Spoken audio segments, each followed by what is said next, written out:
The best is yet to come, and babe, won't it be fine?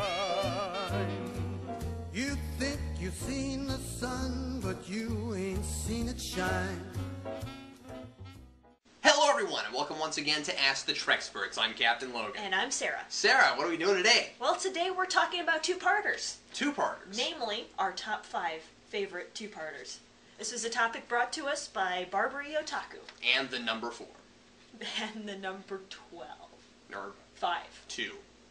5. Parters. Yes. So, Sarah, you wrote down your 5 favorites. I did you? Out of all 5 series. Out of all 5 series. What is your number 5? My number 5 is The Best of Both Worlds. Yes. Your number 5 is Best of Both Worlds? Yeah, it is. Wow, I'm surprised that's so low. I didn't figure it'd be so low, Wow. but it just ended up that way. Alright, so why that lower than others? Well, how about why that higher than any of the other two-parters I knocked off? Okay, alright, sure, absolutely. It kind of saved TNG, and therefore the rest of Star Trek. And so it deserves to be on the list, just deserves kind to of by be proxy. on the list. Yeah. Plus, it's a great episode. Mm-hmm. And for me, it's the changing of Picard from early Picard to late Picard. Yeah. And I don't know. I prefer late Picard. That's interesting that you say that, because I mean I thought the change happened a little bit earlier than that. But... See, I didn't. I mean, he still had some old baggage, I guess, from the early first couple seasons going into that for me. Mm-hmm. And then by the end of it, I think they finally decided, oh, look, this guy's not going to leave the show. He's going to be on here for a while longer. The show actually will make it. We have viewers now. Let's actually give him something to do. Let's invest a little more emotion into him. That's what I felt. Yeah. And I don't know. I just really liked it. Great Borg episode. That's interesting. Yeah. I'm sure we'll do an episode on it at some point. Definitive. You must watch it if you like Star Trek at all. I agree with all that. My number 5 is Year of Hell. Really? In Voyager, yeah. And Year of Hell is odd because I really don't like how it ends, but I love what it tries to do. And I know that's kind of counterintuitive, because a lot of times I'm like, well, you know, people can, like, say they're going to do one thing, but if the execution isn't good, then... But the thing is, the only problem with the execution with that episode is the fact that they ended it so that the whole episode never happened. Right. Well, how else are you going to do it? I mean... Well, they could have had a little more gumption and just gone with it, frankly. The idea that, well, Voyager can't get that messed up and then you still have a series, I completely disagree with that. I think that they very easily could have, well, not easily. That's the point, is that it wouldn't have been easy. But then the problem is the next week they couldn't have, forgotten what happened the week prior like they normally do. No, you're talking about season 4, where they were being a lot more continuitous at that point. Yeah, episodes were sort of flowing one into another. That was when all the 7 of 9 stuff was going on, and that was exactly the right moment to up the stakes a little bit. And if you don't know what I'm talking about, Year of Hell was the 2-parter where where Voyager gets messed up nearly beyond repair, and they spend an entire year just limping along, where stuff is not working right, the lights are barely functioning, much less anything else.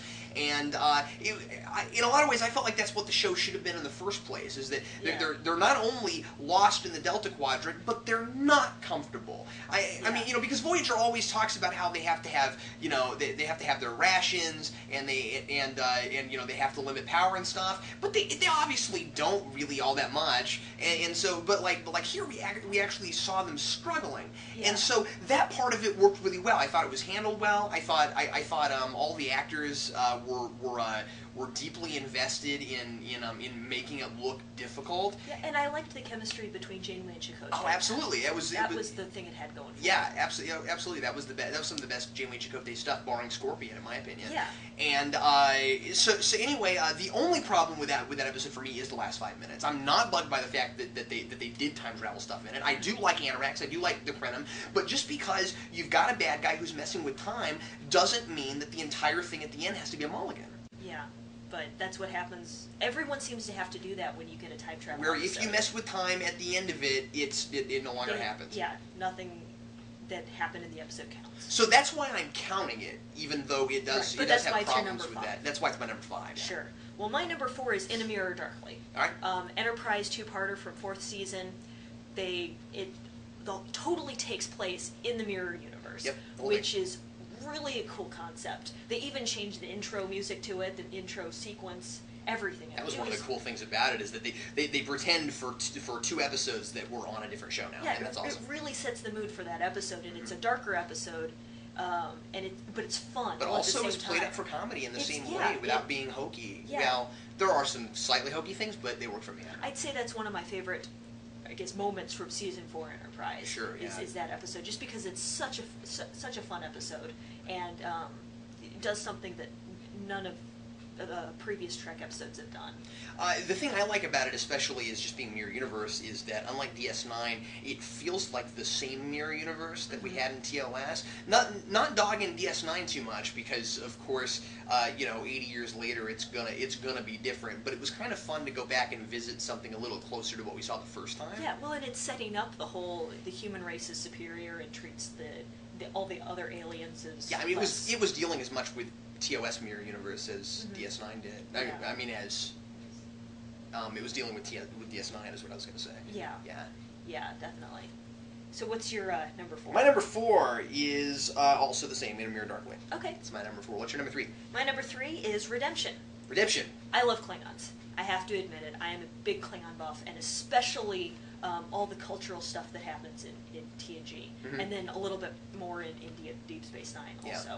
But the stuff that's set up with Worf, where he loses his honor and his place in Klingon society, and then in Redemption, he actually gets that back. He proves that it wasn't his father who betrayed Khitomer to the Romulans, but Duras. Well, and what it does is it takes everything that was done in Sins of the Fatherman and Reunion and ramps it up in not only a 2-parter, but a cliffhanger. Yeah. Which was very neat. Yeah, it was just a really good, solid episode, and I like the Duras sisters. And good payoff for everything that had been set up previously, because TNG being such an episodic series, you set up some stuff for an arc like that, and it's going to be episodes and episodes and possibly seasons before anything is resolved. Yeah, and the one thing that I never really liked about that episode was Sela. Yeah, I think she was just thrown in there. Good concept, but nothing ever came of it. What are we on to 3? Yes. My number 3 is Chain of Command. Chain of Command. Interesting. Good episode. I think it's some of the best writing in TNG. Not very fun, I'd say. I don't know. It depends on... I don't know. It depends on the mood you're in. It's a little depressing, I suppose. Keep in mind that I've seen a lot of worse torture before. I'm a 24 fan. You know what I mean? But, Chain of Command... Sorry, we're speaking episode title, and these people might not know what we're talking about. Chain of Command is the 2-part episode where, if you know your TNG, you'll know it from this. It's the whole... It's when Picard says, "There are 4 lights!" And it's where he gets kidnapped by the Cardassians when they're down on a mission... kind of a spy mission. Yeah, that was Gul Madrid. And it was Gul Madrid, played by David Warner, who was Chancellor Gorkon in Star Trek VI, and he had a really great role there. Yep. He was a not-so-interesting guy in 5, but it was 5. Yeah. He was the guy in Tron, and Ninja Turtles he 2. was that scientist guy in Ninja Turtles 2. Yeah. But anyway, so he's half the reason I like that episode so well. That casting choice was so good. I thought it was just really, really good Cardassian stuff, and it was Picard put in a tougher place than he's usually put, and Picard was absolutely the best character to put in that situation because he's so stick to his guns. He's so not ends justify the means guy. Right. If that makes sense. Yeah. So his whole deal is, well, whatever I have to do, I'm gonna keep. Stick to his principles. I'm going to stick to my principles, and if it means my death, whatever it means. Yeah. My number 2 is Scorpion. Scorpion, Voyager episode, it introduces species 8472. It's the big war between them and the Borg. Yep. Great episode. That's beginning of 4th season. Also introduces 7 of 9. Yeah, I thought Scorpion validated using the Borg as the big bad guys of Voyager. I like the fact that the Borg aren't used from the very beginning of Voyager. Yeah. Although, I mean, it's debatable about how boring some of the earlier seasons are. But I like that you have to wait a while till you get them. Yeah. Because the Delta Quadrant is where they originated, so you got to get them somewhere. Yeah. Although one might argue that by the end they were totally overused. Certainly, but not because of Scorpion. No, well, Scorpion starts it off. Frankly, if Scorpion had been the only place we'd ever seen them, well, that would have happened just because of 709 being on the show. But the thing is, if it had been that and then just a couple other places, like let's say we only ever saw them in 2-parters, you know what I mean? Yeah. Scorpion, Dark Frontier, Endgame. But that would have made sense because they would have still been scary villains. Yeah, but exactly. when you get Borg members added to your crew every other episode. Well, they didn't do that, but you know what I mean. Yeah, but I know what you mean. Yeah. Yeah. When you get the Borg kids and you get Drone, which although that's good episode. And then the ex-Borg sort of that Chakotay joins their little.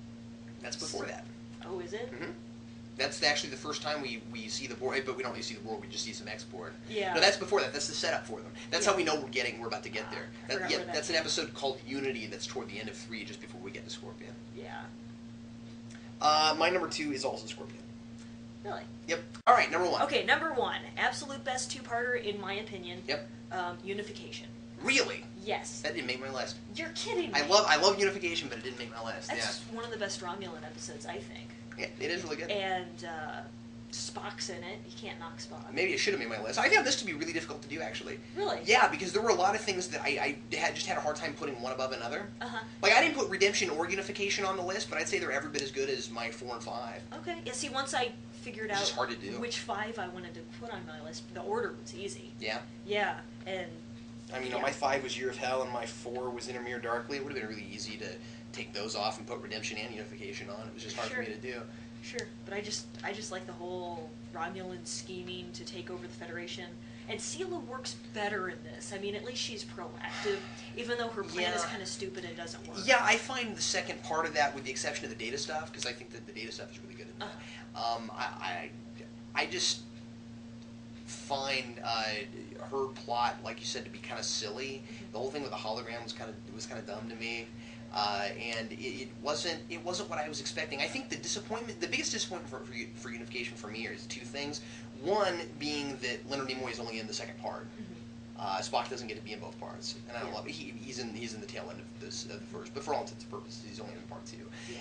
And the other thing being that it was supposed to be a 5-part arc. Yeah. And then it got stuck into 2 parts, and so it seemed a little lamer. Once I knew that, I think if I'd never known that, I would like it better. Yeah. See, and for me, just. The concept of having that in 5 parts would have been so much cooler, but it doesn't mess up the episode for me. They would have gone farther with it. It's not like what they did would have been in 5 parts. Yeah. They probably would have come a lot closer to actually reunifying the Romulan and the Vulcan people by the end. And maybe the Romulans would have gotten closer to actually overthrowing Vulcan. Mm-hmm. I don't know. That could have been cool. Yeah, that could have too. Yeah. It could have swayed either way. Yeah, and the stuff with Pardek's really cool, I think, and. Yeah, I like Picard and Data having to dress up as Romulans. Yeah, well, that's classic Star Trek. Oh yeah. My number 1 is Best of Both Worlds. Like you said, it saved the franchise. I think it actually is the best Borg episode in a lot of ways. I'm in the minority with people where I really, really love the first part, and the second part irks me in some places. But what makes up for the ending? And the ending is not bad. It's just that once again, I feel like to really, really end that right, it almost needed to be more episodes. Mm-hmm. But, having said that, it works for what they had to do with it, but Riker is astoundingly good. Riker is very good. And the way they write Riker in the second part of that, even though it becomes obvious fairly quickly that Picard's going to actually come back, they proved with that episode that Riker could have probably still gone on and done okay with that series. Yeah, and one of the best scenes in that whole 2-parter is between Guinan and Riker, where Guinan tells Riker, Captain Picard's gone. You can't do what he would have done. Mm-hmm. You have to step up and be your own person. You can't just captain the ship in his shadow. And part of the reason I felt the need to put it at number 1 on this is because this was supposed to be a list of our 5 favorite 2-parters, but what ramps this up for me above others is that it's also the best cliffhanger. And so I felt the need to put that there. There are some other decent ones. I do think Scorpion is a very good cliffhanger, but Best of Both Worlds set the standard for television cliffhangers on the whole. When Riker says fire and you have to wait 3 months, that's the biggest deal. That was like the biggest deal ever for a lot of people. Yeah. anyway, that's our 5 top 2-parters. If you want to list yours, that'd be awesome. Leave that in the comment below. Tell us what you think of our picks. And, I don't know, I feel like mine's going to change next week, you know what I mean? But I think mine's going to stay steady. I mean, I like my list. If you have something you'd like us to review or something you'd like us to talk about, leave that in the comments below also. We've been getting a lot of really great requests. We sure appreciate it. We have a really great lineup coming up for you in the next 3 or 4 weeks. I'm Captain Logan. And I'm Sarah. See you next time.